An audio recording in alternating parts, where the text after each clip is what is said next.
şükür seviyorum. Niye? Hey! Sen biz ne vakti gözlüyürük kardeş.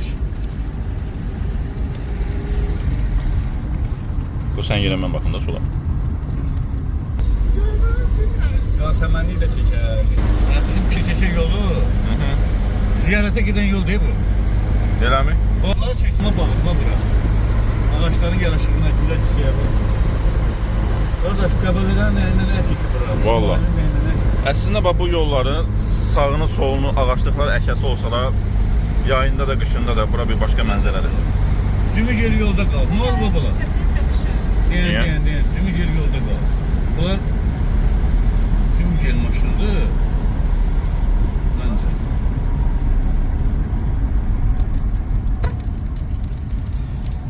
Ha, işte. Görəsən. Bunu da çəkək. Gətirir.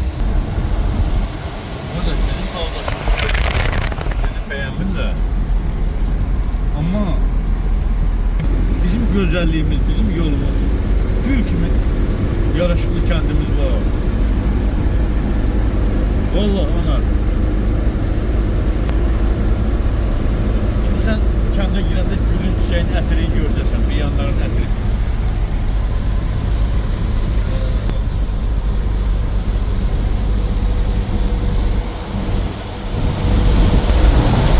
Nəsə bu dağlar mənim çox xoşuma gəlir də Rəşad. Eləmi? Valla. Ləzzətlidir.